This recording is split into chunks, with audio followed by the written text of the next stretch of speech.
Peace, y'all. Welcome to the sixth and final Kumba Links music production crew video. We have come to the conclusion of our summer program. I hope you've enjoyed it and felt educated and inspired to continue your musical journey. I hope Soundtrap has become a useful tool, but even the fundamentals that you're learning musically, you can apply to any application. So hopefully you can use these videos as references in the future. But for now, we're going to wrap things up and I'm going to show you how to fill in those little blanks after you've already copied and pasted your building blocks to get to a rough draft level of structure. Okay? So right now you should have at least an intro, a verse, a chorus, and then repeat those if you need, and then an outro. Something to that effect. It doesn't have to be exact, but as long as we have a beginning, a middle, and an end with some clear changes in between, we're Gucci. You know what I'm saying? Now we're going to go through and pay a little bit more attention to the details so that that wall of sound can maintain the listener's interest. We really want them to stay paying attention from the beginning of the song to the end. Because that's how you get that listen. You know what I'm saying? If it's on SoundCloud, you don't get that listen unless they listen to the whole thing. So let's do our due diligence and work on transitions. Don't forget, you need to watch all 5 previous videos to really make sense with this one. Make sure that you're following along, pausing, catching up, unpausing, listening, and so forth. And then by the end of it, I promise you'll have a full instrumental that you could write to. And we're also going to cover today how to export everything so that you can listen to it in whatever, and also export the individual tracks if you need to, as well as the MIDI files, which I'm definitely going to recommend you do in case you want to use your musical ideas in a different app. MIDI is the best way to do that. So let's get right into it. I'm going to squish this camera down. We are going to hop on over to Soundtrap. Just make sure this will float on top. And then we'll enter the studio. So this is all your lovely beats that you guys been working so hard on. I appreciate all the effort. You really can't fail in this class as long as you keep trucking. And a rough draft is still better than no draft. So that's what we're aiming for at the end of class today. Is we're just going to make the best of what we got. I'm not going to add anything new today, okay? So let's take a look here. I'm going to make this a little bigger. And we've got a nice little intro here with the 808 in the piano, and then the horns come in before the drum drops. So that's a real easy intro. And we're going to come back to that concept of without the drum, back in with the drum. Because that's a real nice little dynamic shift that you can utilize throughout your project to build up a little tension before another change happens. So those are called beat drops, and we're going to add a couple of those. That's pretty much the final touch that I do to instrumentals. I just sprinkle a few beat drops, and I might do the same with some of the instruments. We've already done a couple instrument drops, as you can see. The 808 and the synth dropped here, as well as some of the horn. So that's the idea, is like basically shrinking from the front or the back different building blocks to get some dynamic changes. So something that will help in this, and another way to do this, is if you do have the lyrics, You know what I'm saying? It can be advantageous to design these drops around your lyrics so that they can accentuate certain phrases in your verse that you really want to draw attention to or just sound cool. And therefore, maybe you drop the drum out just for that little jewel to shine a little extra bright, you know what I mean? So that's another way. If you have some lyrics, you could do that. But it's also fun to just go ahead and do that without your lyrics, and then sometimes you'll write for those drops. So either way, you know what I'm saying? It could work out if you're designing your beat with lyrics in mind. So we're just gonna take a listen, and I'm gonna plug in a couple beat drops as we go. Let's take a listen here. Turn it up a bit. Make sure y'all can feel me. Yeah. Still have no idea what this song is about. But it's definitely rap. It sounds like the chorus.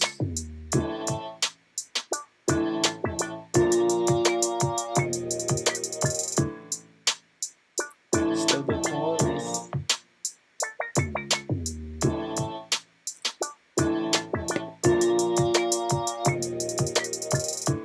Now we in the verse and the beat drop. You don't hear the 808 still hot. You hear the horns and they hit hard. So hard you might get scarred. Then the 808 come back. On point like a thumbtack. Can't forget the drum track. It's time to drop that. And yo, I'm on that. Yeah, so this would be a perfect time to drop a drum out. Because we've already heard it like 3 times the same way. So if I drop that drum out right there, it's going to lead to a really nice punch when it comes back in. You'll also notice that the pianos drop out. So whenever you can do that, sometimes it really works, like dropping before and then dropping something else after will just add that much more impact to your drum.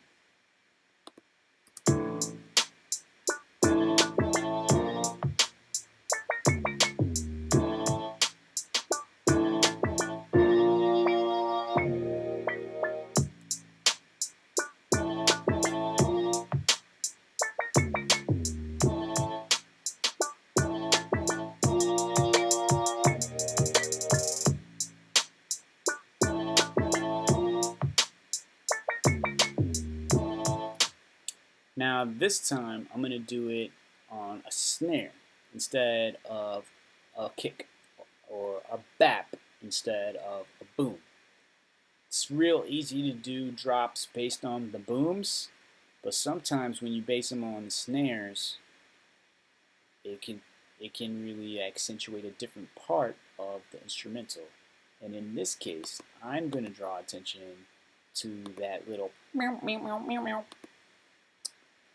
So let's go ahead and just kill the snare here. And the way we're going to do it this time, instead of pulling from either end, we're going to use our region split. That way, I can just eliminate the snare. And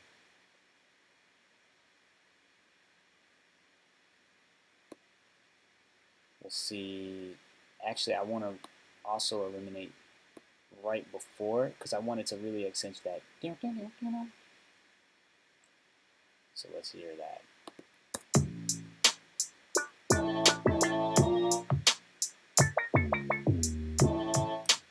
See what I'm saying? I think I might get rid of the 808 that's right there too. And in this case, since it's just one note, I'm not going to do all that huffing and puffing to cut something when I know it's just this note that gotta go.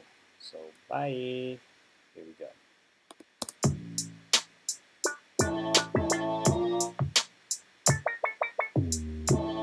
You know what I'm saying?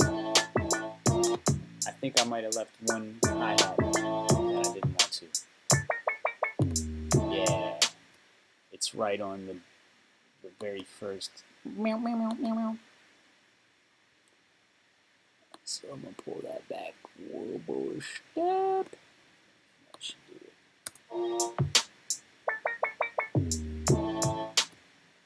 I'm debating whether I want to leave that 808. I think I will. Matter of fact, I want the snare to come back. Change my mind.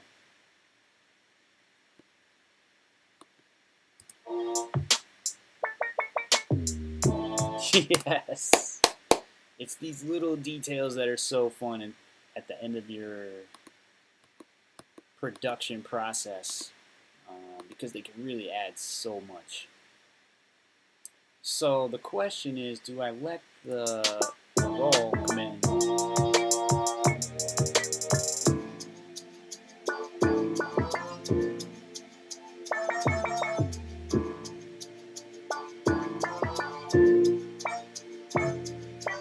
I think so. Because this is where the song shifts to like something more serious.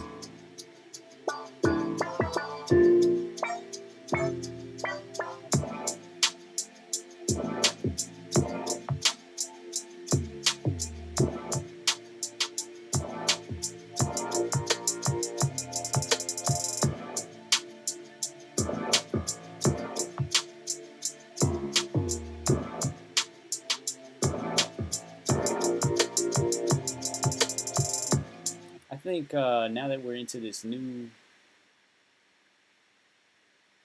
phase of the beat, it would be good to do a drum drop right here. Just to keep it sounding different and accentuating the this new element with the strings, which I feel like I still need to finesse a little bit. It's not blending 100% smooth. It might be all these layers of horns.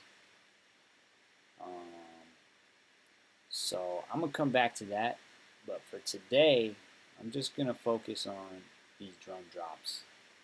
That'll get us to a good place. So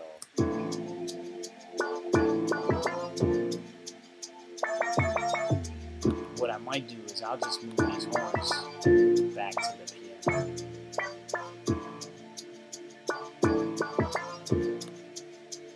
I think that might work better.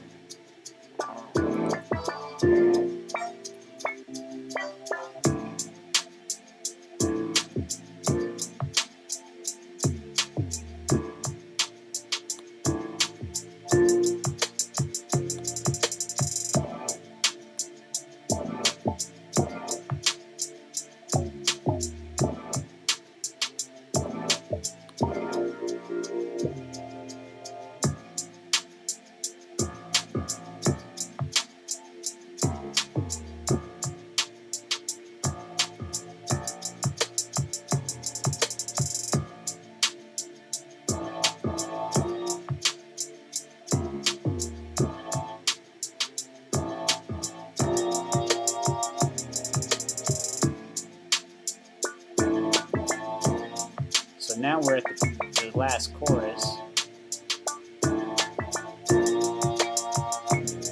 And being that, I'm actually going to change my mind and do that drum drop that I originally planned for over here at 48.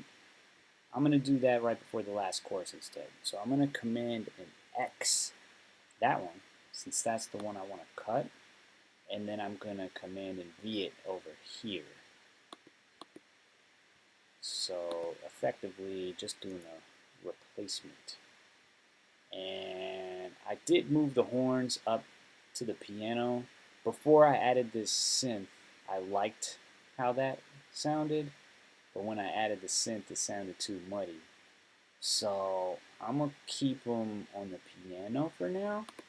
And let's just listen to the second verse. Maybe we can find another place to do a drop.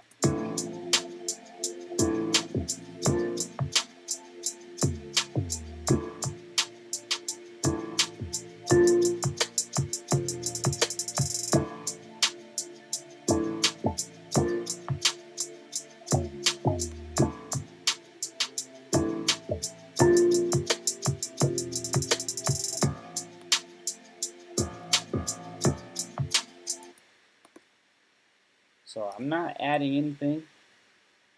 I'm staying true to that statement, but I am moving some of the things that I have around a little bit as I'm listening, because just different combinations of the same elements, you can come up with different feels. So I'm also actually going to bring this horn back over here.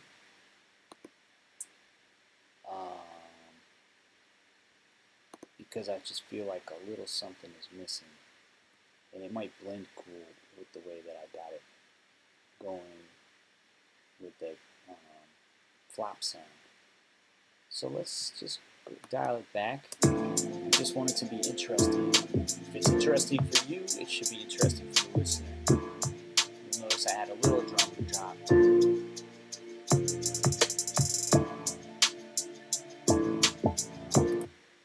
Now I'm getting a little bit more spicy with it, and I'm going to drop a 1.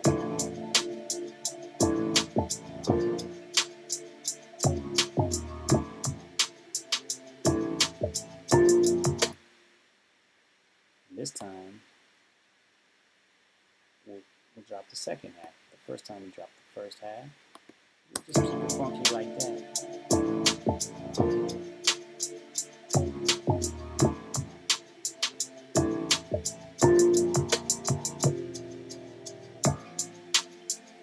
And actually, if it'll let me, it's not going to let me. So I'm going to undo that last one because I feel it was too long. So whenever that's the case, I like the first part of it, but the second half needed to come in quicker. So that's the case where you need to use split region. And that way you can slice it right in the middle and get half of the second half off. You might have to zoom in to make it happen. But then that snare is going to pop in and connect it back to the main. And I'm not hearing the brass.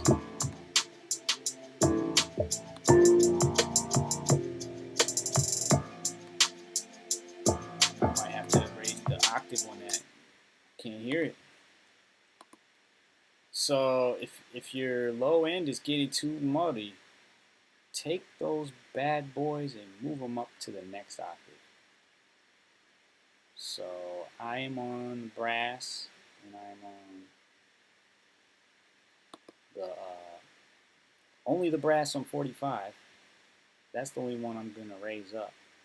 But first I got to find it, select it. Alright, easy one. And just remember what that first note is. It's an A. So I'm just going to drag it up to the next A. And maybe now it'll stand out a little bit more.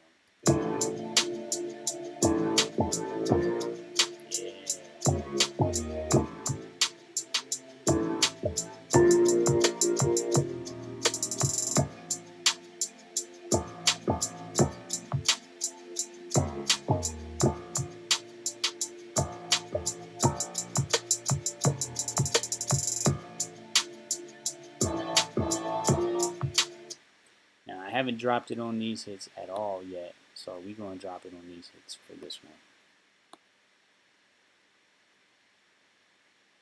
And hopefully I could write to that to where it's like, you know what? You know what I'm saying? Something's going to hit that same thing with it. You know what? Now I don't need that extra little boom, so I'm going to zoom in and really get to the snare only, because I feel like that'll have the most impact.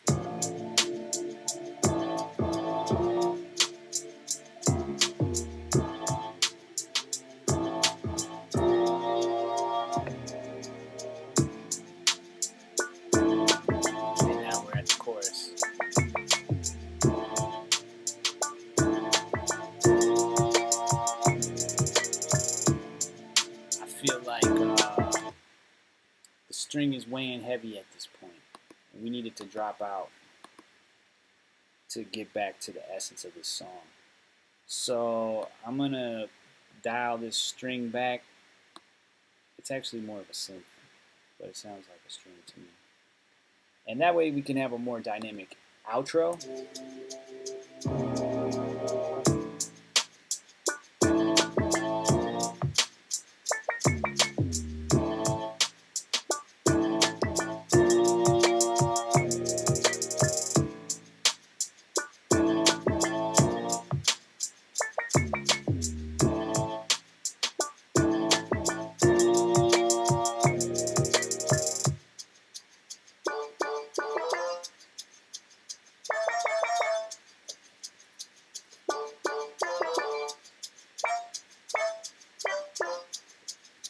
So that's when I'll bring the string back to connect the second half with the outro.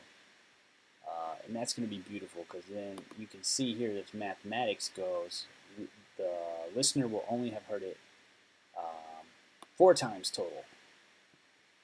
So 4 is the magic number in music. So I'm going to just paste it instead of auto loop it. And that's a point I think I made before, but I want to reiterate. If you use the auto loop feature for any segment of your music, it will limit you as far as being able to split region and leave these gaps.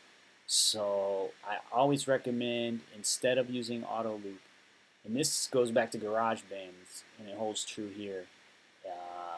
It's fun, it's helpful, use it, but when it comes down to these last few steps that we're making, take it off and just copy and paste.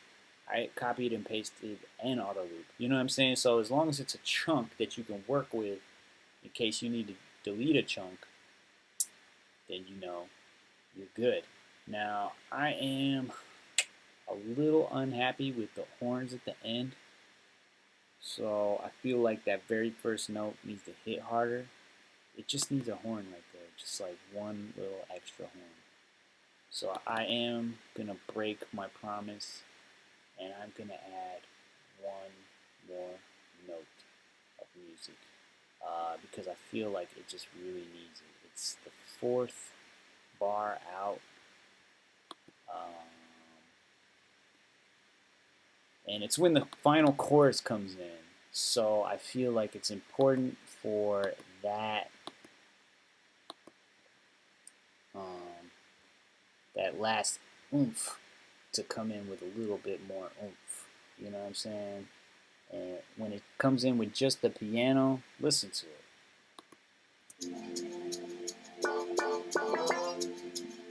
Oh wait, that's not it. Right here. So that first note, it's like I could take the drum off it to give it a little bit more oomph. You know what I'm saying?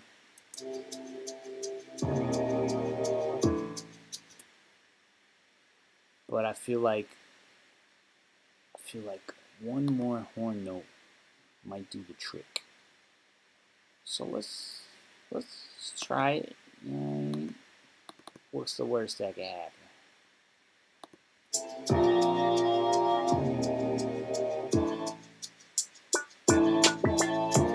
See that horn on the 1 did it. Just that one note to let you know that you was back at the chorus. You know what I'm saying? The dramatic build-up was cool, but I needed that impact when it came back. So now I'm happy. I'm going to save it.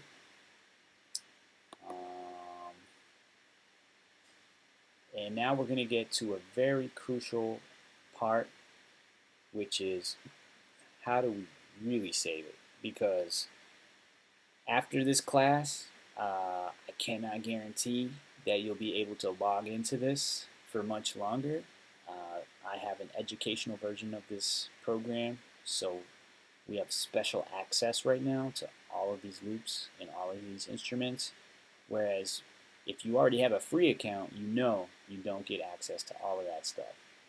So the thing is, I'm on a free trial that they extended due to COVID. So if Kuumba Links doesn't upgrade this to be like an official educational version, these files are going to be gone. So it's very important that you not only save it, but export it, okay? So we're going to export two different versions. One, we're going to export the MP3 or WAV. It depends what your preference is at your point. If you don't have a lot of space on your hard drive, use MP3. But if you have plenty of space, do the WAV, because the WAV is a higher sound quality. So I'm going to do that. And it takes a while, because what it's going to do is it's actually going to mix all the tracks and then download them automatically. You can see it started to download it down here, but it's a little bit bigger since it's a WAV, and depending on your internet connection, it might take a hot second, but it's worth it, because a WAV is basically CD sound quality. So if you take that to a recording studio, they can definitely work with it. You know what I'm saying? They can definitely EQ it and compress it and put some nice finishing touches on it after you lace the lyrics. But you also want that sound quality if you're doing your own recording, you know. So do an MP3 if you just want a rough draft to listen to, but do a WAV if it's a project that you really believe in and you really want to invest some more time into it. Speaking of that, the better way to export it for future development, shout out to Dell, is to export the MIDI tracks to file. So what this does, first of all, this does not apply to audio loops. So those nice little shakers I got in there, I can't export them as a MIDI track. But all this composition I did with these melodies and the bass and the chords and stuff, I can export each one of these individual MIDI tracks to one MIDI file and open it in GarageBand, Ableton, Reason, FL Studio, whatever other app that you might use.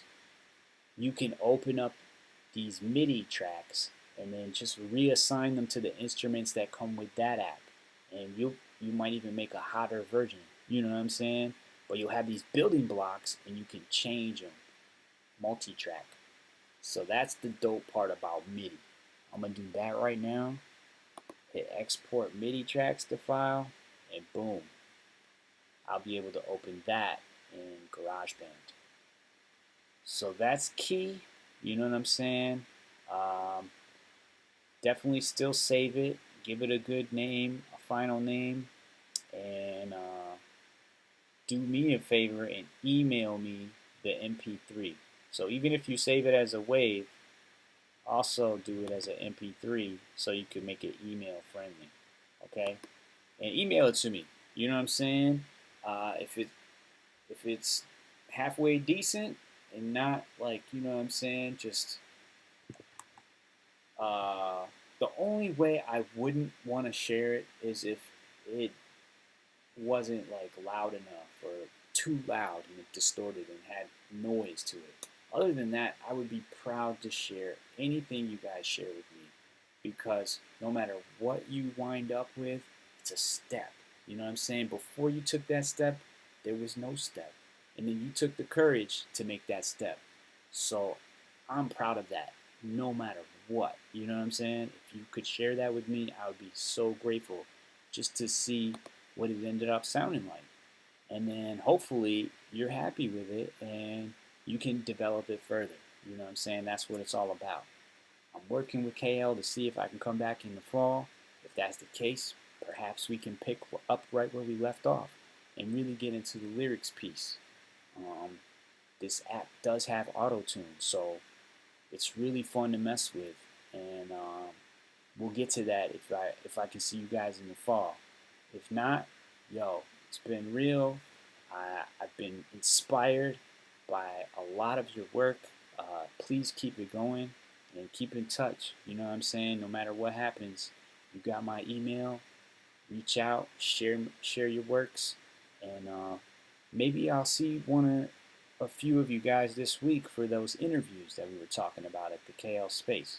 That would be a super dope way to close out. But no matter what, like I said, stay in touch, be safe, be well, peace and love to you and your family, and um, let's end on a KL note.